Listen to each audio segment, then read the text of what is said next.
ठंड बहुत बढ़ गई है कालू भाई।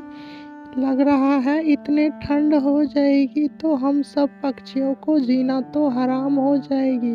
सही कह रहे हो तोता भाई।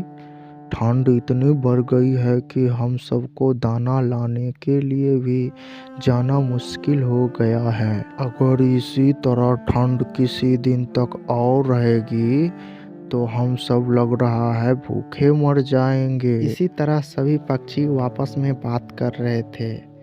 तभी उस जगह अपने घर में कबूतर सोच रहा था, मैं क्या करूं? कालू और तोता तो अपनी व्यवस्था कर लिया है, आग जलाने के लिए लकड़ी ले आए हैं, लेकिन मैं क्या करूं? मेरे पास तो हाथ सेकने के लिए भी लकड़ी नहीं है। अब मैं कैसे हाथ सेकूंगा? ये सब तो अपना व्यवस्था कर लिया है, लाली चिड़िया भी अपनी व्यवस्था कर लिया है। इसी तरह कबूतर अपने सोफे पर बैठ के सोच रहा था। कुछ देर तक इसी तरह सोचता रहा। इधर नीलू चिड़िया को अपना घर भी नहीं था और शरीर पे साल भी नहीं था। ठंड के मारे बेचारी बगीचे में बैठी थी। हे भगवान, किसी के पास घर है तो किसी के पास हाथ सेकने के लकड़ी है। मेरे पास तो नहीं, मेरा घर है ना, शरीर पे साल है ना, मेरा घर है ना, आग सेकने की लकड़ी है। मैं कैसे इतनी ठंड में समय काटूंगी? हे भगवान, मुझ पर कुछ कृपा कीजिए। इतना बोलने के बाद उधर से ब्रह्मा जी आ रहे थे। टूनी के पास आ गया धीरे धीरे चलते चलते।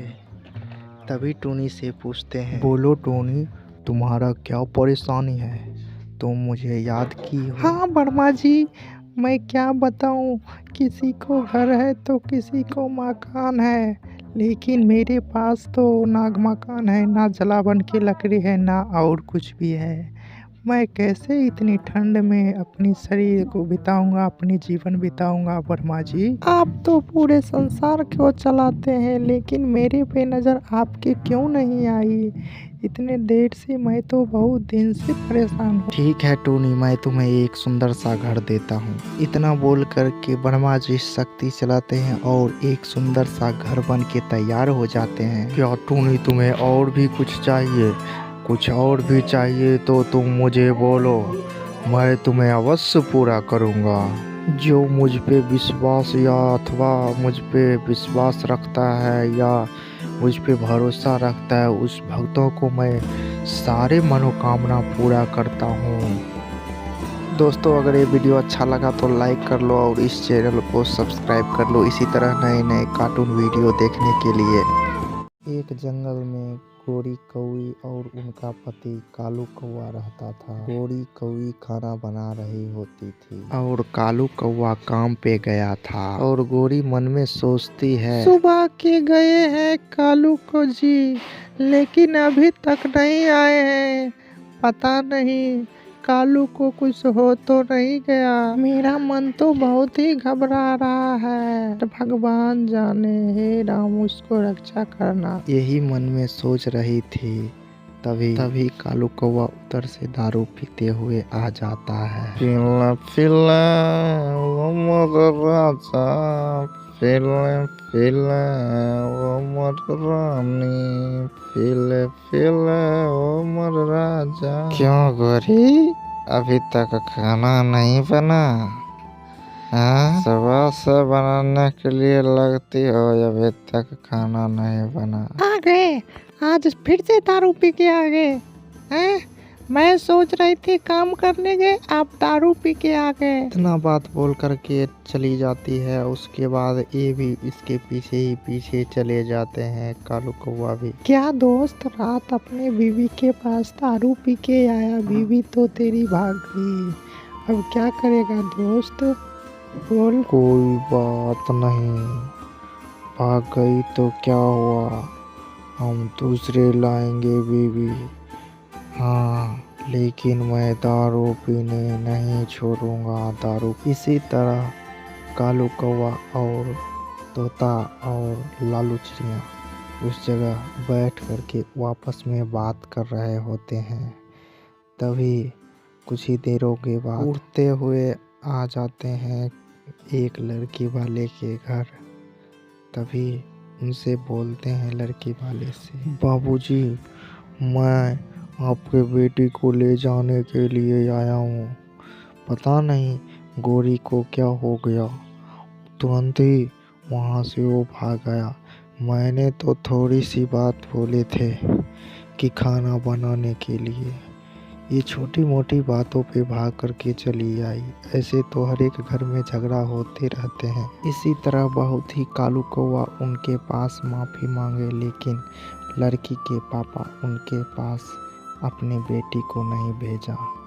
दोस्तों, इस बात से हो गया सच्चाई पता चला कि अगर दारू पियोगे तो कोई भी बेटी वाले अपनी बेटी को नहीं देंगे। दोस्तों, अगर वीडियो अच्छा लगा तो लाइक कर लो और इस चैनल को सब्सक्राइब कर लो। इसी तरह नई नई वीडियो देखने के लिए धन्यवाद।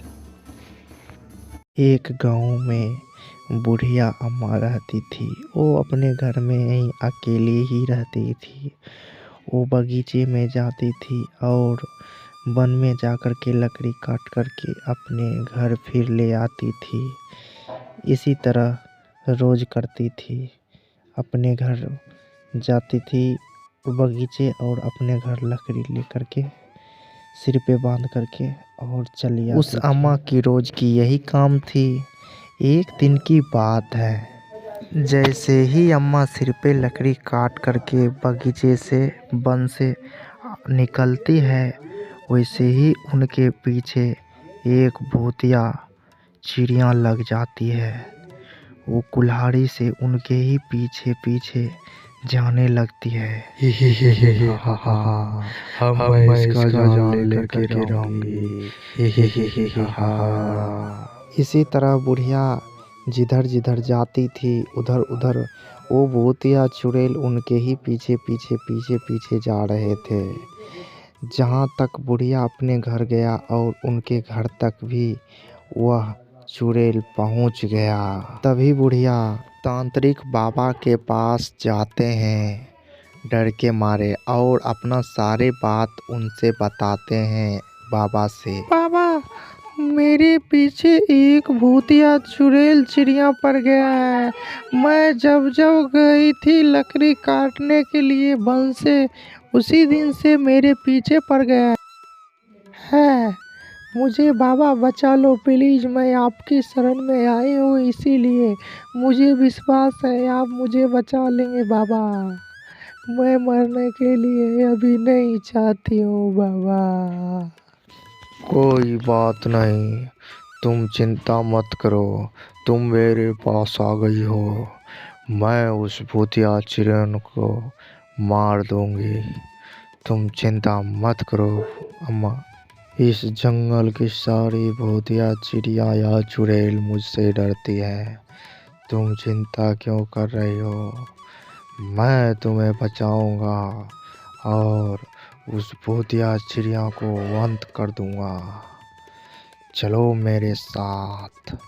उसके बाद दोनों जाने लगते हैं उस बुढ़िया अम्मे के घर और उस चुड़ैल को अंत करने के लिए। और चलते चलते थोड़े ही देरों के बाद पहुंच जाते हैं वह बुढ़िया माता के घर पहुंच जाती है। इधर भूतिया चुड़ैल चिड़िया उनके घर में बैठी हुई थी।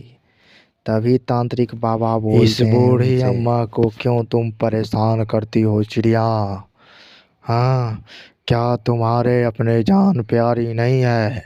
तुम्हें अपनी जान प्यारी है तो जल्दी यहाँ से भाग जाओ, नहीं तो मेरे हाथ तुम्हारे अंत हो जाएगी।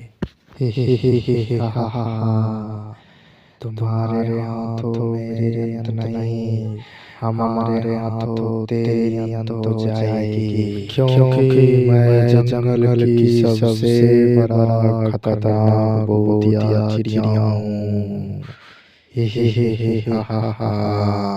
बाबा को गुस्सा आ जाते हैं और अपना अस्त्र उठाते हैं और उस भूतिया चिड़ैल पर वार कर देती हैं। ये ले क्लिम क्लिम, या ले अब इसे संभाल, अब ये तेरी जान ले लेगी ये अस्त्र। और भूतिया चिड़िया मर जाती है। दोस्तों अगर ये वीडियो अच्छा लगा तो लाइक करो और इस चैनल को सब्सक्राइब कर लो इसी तरह नए नए वीडियो देखने के लिए। एक घर में टूनी चिड़िया अपने बच्चे के साथ रहती थी।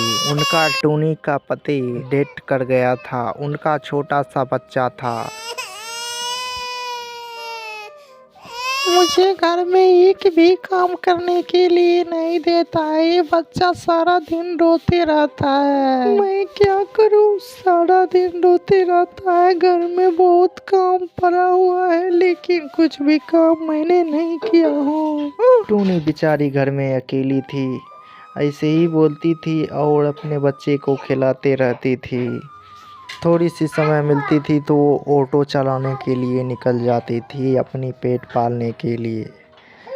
कुछ ही दिन के ऐसे ही ऑटो चलाती थी और वो बेचारी अपना पेट पालती थी इसी तरह। एक दिन की बात है, टूनी रास्ते के किनारे अपनी ऑटो लगा करके बैठी हुई थी और सवारी की खोज रही थी, लेकिन उनको ऑटो में कोई भी आदमी नहीं बैठ रहा था। सुबह से लेकर के शाम हो गया, उसी तरह टूनी बैठी रही उसी जगह, लेकिन एक भी आदमी उनकी ऑटो में नहीं बैठा। अब मैं क्या करूं, सुबह से लेकर तो शाम हो गया लेकिन कोई भी मेरे ऑटो में नहीं बैठा। अब मुझे लग रहा है वापस घर जाना पड़ेगा। टूनी हार करके वापस अपने घर जाने लगती है।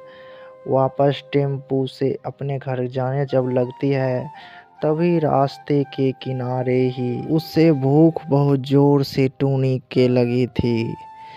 उसको तभी रास्ते के ही किनारे कालू कौवी समोसा बना रही थी। उसे मन था खाने के लिए, लेकिन उनके पास में कोई भी सवारी नहीं बैठने के कारण पैसा नहीं था। टूनी आकर के आग जला करके अपने हाथ सभी के साथ सेकने लगती है उसी जगह बैठ करके। क्या बताऊं बहना, आज मैंने ऑटो चलाने के लिए गए लेकिन एक भी सवारी मेरे ऑटो पर नहीं बैठे। आज एक भी रुपया कमाई नहीं हुआ है। लेकिन उन सब चिड़िया में से कोई भी टूनी को साथ नहीं दे रहा था। दोस्तों गरीब चिड़िया की कैसी कहानी लगी दोस्तों, अच्छा लगा तो लाइक कर लो और इसी चैनल को सब्सक्राइब कर लो नई नई वीडियो देखने के लिए।